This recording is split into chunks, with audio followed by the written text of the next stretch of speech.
तो जैसा कि पिछले एपिसोड में हमने देखा था, किनको से माफ़ी मांगने के लिए ली टियानजी बोलते हैं और इस समय किनको काफ़ी गुस्से में थे कि तुम्हारी इतनी मजाल।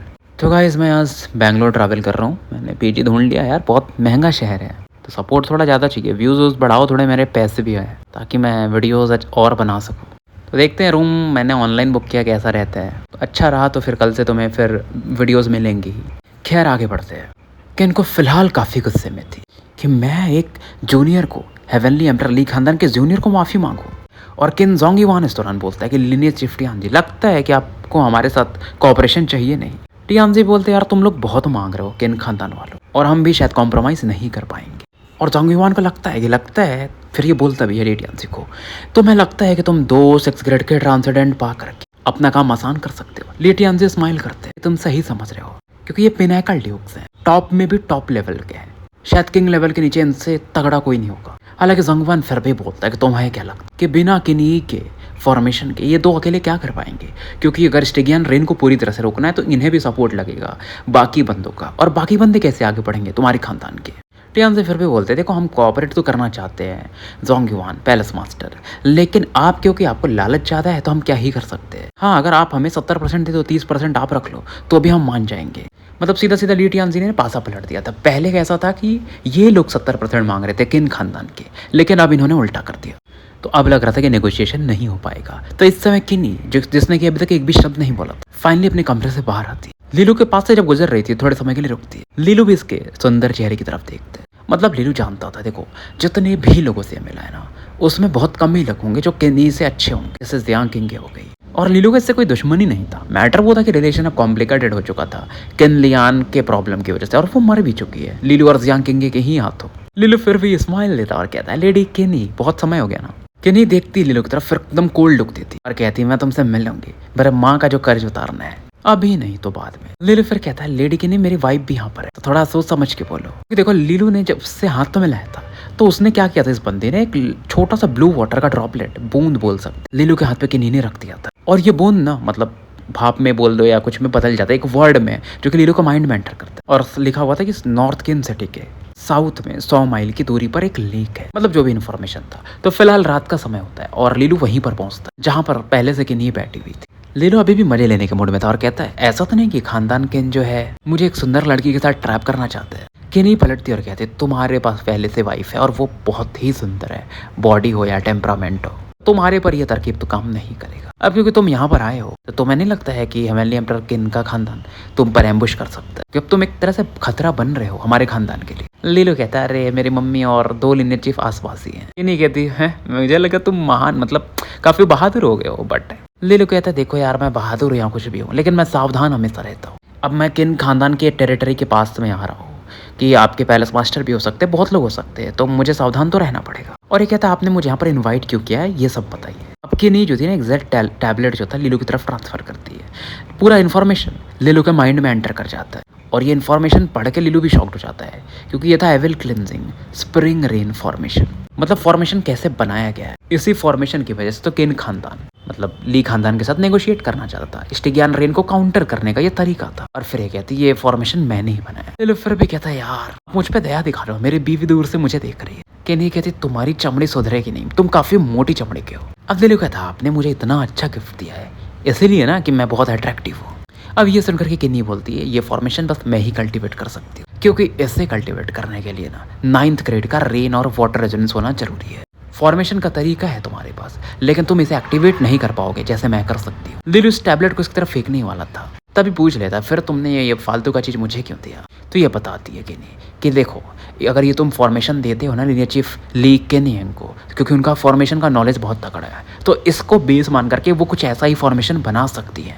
तुम्हारी वाइफ के पास लाइट रेजोनेंस है, उस प्रकार का कुछ बनाया जा सकता है कि लाइट रेजोनेंस के थ्रू तुम स्टिगियन रेन से डील कर सकते हो। तो लीलू अब समझता है लेकिन तुम ये कर क्यों रही हो, क्योंकि तुम्हारे खानदान के जो पैलेस मास्टर है वो इस चीज़ को अप्रूव तो नहीं करेंगे, राइट। अब ये बोलती बहुत सारे कारण है, बताती जैसे कि हमारा खानदान जो है हेवनली एम्परर जाओ के खानदान को चूज कर रहा है, लेकिन मुझे पता है कि फ्यूचर में खानदान ली ज़्यादा स्ट्रॉन्गर होगा। अगर मेरा उनके साथ अच्छा रिलेशन है तो हमें भी फायदा होगा, क्योंकि जैसा देख लो ड्रैगन फांग लिनेज में ही तुम और जियांग किंग हो, और मैं नहीं चाहती कि मेरे पैलेस मास्टर की गलतियों का भुगतान हमें करना पड़े, पूरा मतलब किन खानदान को। लीलू सरप्राइज होता है कि यार ये बंदी बहुत दिमाग वाली और फिर लीलू कहता है मानना पड़ेगा, तुम लोगों को अच्छा जज कर लेती हो। अब लीलू के जो जो हाजिर जवाब सुन के ना ये बंदे भी बोलती है सही में ये बंदा, मतलब इसे समझ में नहीं आता मैं हंसूं या रोऊं। नॉर्मल बंदा होता तो बोलता यार इस बंदे ने काफ़ी मदद कर दी, बट लीलू का तरीका अलग था। और फिलहाल ये बताती है, मतलब लीलू जब पूछता है कि मतलब तुम्हारा किन खानदान जाओ खानदान से जुड़ना चाहता है, तो किनी हाँ में सरे लाती है कि पैलेस मास्टर जोंग युआन ने 2 रास्ते रखे हमारे लिए। अगर ये अलायंस नहीं काम करता है तो वो जाओ खानदान के साथ जुड़ जाएंगे और अदर डिजास्टर को पीछे कर देंगे, क्योंकि जाओ खानदान के भी यहाँ पर टॉप लेवल के ड्यूक के बंदे हैं। और अगर एग्रीमेंट हो गया तो हम उनके साथ मिल के बैटल करेंगे ये अदर वंस के साथ। हालांकि मैं तुम्हें सपोर्ट करना चाहती हूँ, लेकिन अगर पैलेस मास्टर ने बोला कि मुझे ये एविल क्लेंजिंग स्प्रिंग रिइंफॉर्मेशन यूज़ करना पड़ेगा बैटल के लिए जो आगे में, तो मुझे करना पड़ेगा।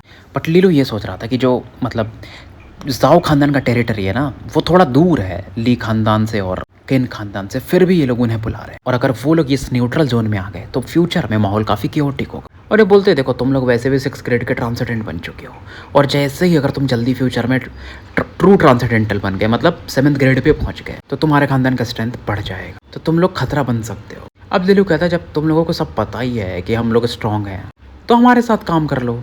कि नहीं बोलती है थोड़ी देर सोचने के बाद, हाँ अगर तुम्हारी फैमिली नहीं होती ना तो पक्का है कि ये डील हो गया होता, मतलब तुम लोगों के साथ कॉपरेशन का।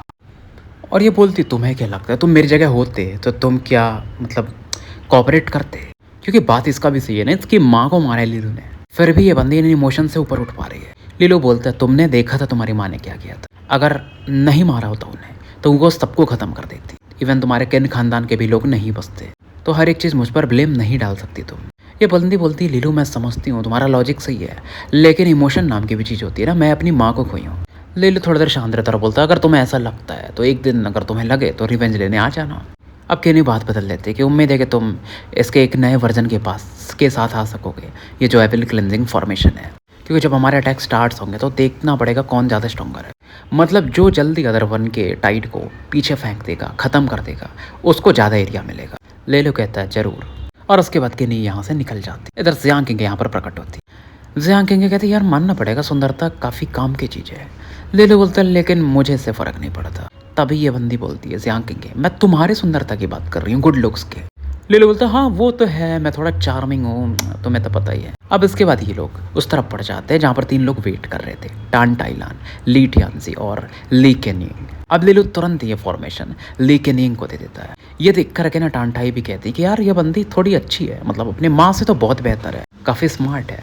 ली केनिंग इसे स्टडी करती है, थोड़ा समय बाद बोलती है उतना भी कॉम्प्लिकेटेड नहीं है, मुझे कुछ दिन लगेगा, फिर मैं इसके बराबर का एक फॉर्मेशन अब बना सकती हूँ। हालांकि इधर इन लोगों को ये भी पता चल जाता है ना जब लीलू बताता है कि ये लोग हेवनली एम्परर जाओ के खानदान की मदद लेने वाले हैं, किन खानदान के लोग। और ये बोलते हैं अगर जाओ खानदान थोड़ा बहुत कब्जा कर लिया किन खानदान के एरिया पर तो वो छोड़ने वाला तो नहीं है। और हमारे लिए भी प्रॉब्लम है, अगर वो मिल करके बैटल करेंगे एविल टाइड के साथ तो फिर हमारे लिए थोड़ा मुश्किल हो। काश ये हेवनली एम्परर का एडिक्ट नहीं होता, ये ऐसा ली केनिंग कहती है, मतलब किंग लेवल के एक्सपर्ट अगर उतर पाते तब तो फिर इनके लिए बहुत बेहतर था। हालांकि ली टियानजी समझाते हैं कोई ज़रूरत नहीं है, हमारे पास 2 जीनियस बंदे हैं। लीलू और जियांग किंग की ये बात कर रहे थे और ली टियानजी अब काफ़ी खुश थे, ऐसा नहीं कि बस टानटाइन के बगल में खड़ी है इसलिए ऐसा ये बोल रहे थे, क्योंकि भाई अब ये 6th ग्रेड के ट्रांसेंडेंट थे, पोटेंशियल अब दिखने लगा था। ली जिंगहे का फॉल हुआ, लेकिन अब उनके खानदान में तगड़े तगड़े लोग और आ चुके हैं, जैसे टानटाई ग्रेटर ट्रांसेंडेंट और उनकी ये दोनों बच्चे। फायदा तो पूरे हेवनली एम्परर ली खानदान को होगा ना। अब इसके बाद लीलू बोलता है उम्मीद है कि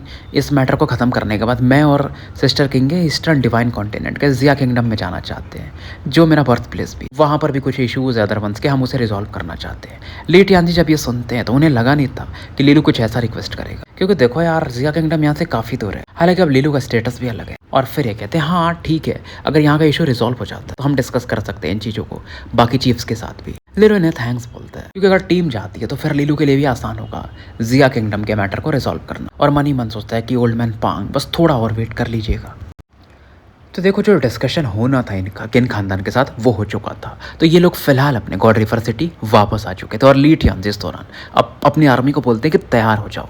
अब पिछला अटैक जो हुआ था ना 1 महीना पहले हुआ था, फिर से अपनी टीम को तैयार करने लगे थे। लोग थोड़े चिंतित भी थे क्योंकि अच्छे खासे वेटरन जो पिनेकल ड्यूक्स होते हैं वो लोग भी इसमें इंजर्ड हो चुके थे। अभी 1 महीने पहले की बात है। मोराल भी थोड़ा डाउन था क्योंकि अदर वंस की संख्या बढ़ती जा रही थी और ज़्यादा वो खतरनाक होते जा रहे थे।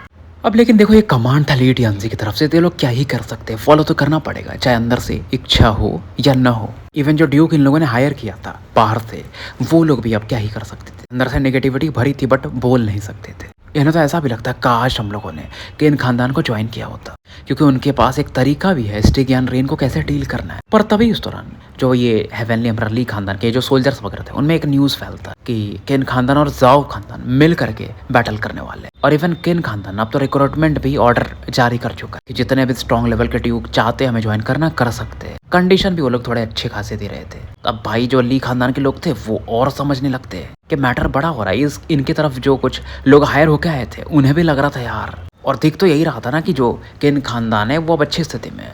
तो फिलहाल में गॉड रिवर सिटी का जो सिटी लॉर्ड मैनर था उसे दिखाया जाता है, जहाँ पर टांटाई, ली टियानजी, ली केनिंग बैठे हुए थे। ली केनिंग इस समय एक्सप्लेन कर रही थी फॉर्मेशन के बारे में।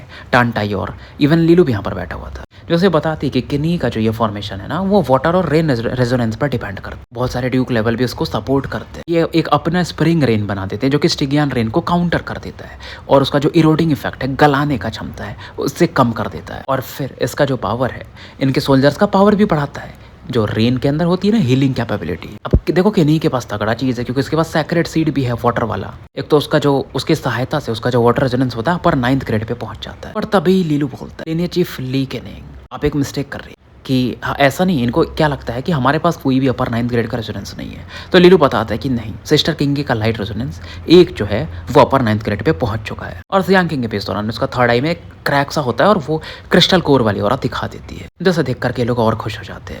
जैसा कि ली टियानजी हो गए ना, वो देखो डुअल क्राउन है, लेकिन उनका भी अभी तक कोई रेजोनेंस अपर 9th ग्रेड पे नहीं पहुंचा है। तो वो समझते थे कितना मुश्किल होता है, बट इस बंदे ने क्या तरक्की की है, ये बात ये भी सोच रहे थे। अब तो ये सुनकर के टांटाई कहती हैं कि इसमें कोई बहुत विचित्र बात नहीं, मेरी बच्ची सैक्रेड सीड, मतलब मेरे बच्चे के सामने सैक्रेड सीड भी झुकते हैं, क्योंकि मेरी बच्ची जेनेसिस सीड है। अब जब ये सुनते हैं ना ली टियानजी अवाक हो जाते हैं, मतलब ये बंदी जेनेसिस सीड है, क्योंकि जेनेसिस सीड मतलब मिलना ही बहुत रेयर होता है, और इनके खानदान में वो बंदी है। तो टांटाई कितनी लकी बंदी है। और फिर ये बोलते, तुम लोगों को एक चीज़ और बताऊं, लीलू के कंधे पर ही हाथ रखती है, ये मेरा लीलू भी कम नहीं है। और टांटाइलन अब ये चीज़ों को छिपाकर नहीं रखना चाहती थी। अब ली टियानजी और ली केनिंग सोचते कि अब ये लीलू के बारे में क्या बोलने वाली, क्या लीलू भी कुछ स्पेशल सीडलिंग है, ब्लेस सीड है। तो फिलहाल देखो हम स्टोरी यहीं समाप्त करते हैं और मिलते हैं फिर कल एक नए वीडियो के साथ, और वो मैं मोस्टली शाम में ही डाल पाऊंगा। तब तक के लिए मैं आपका साथी एन अल्केमिस्ट AKA मुसाफिर विदा लेता हूँ।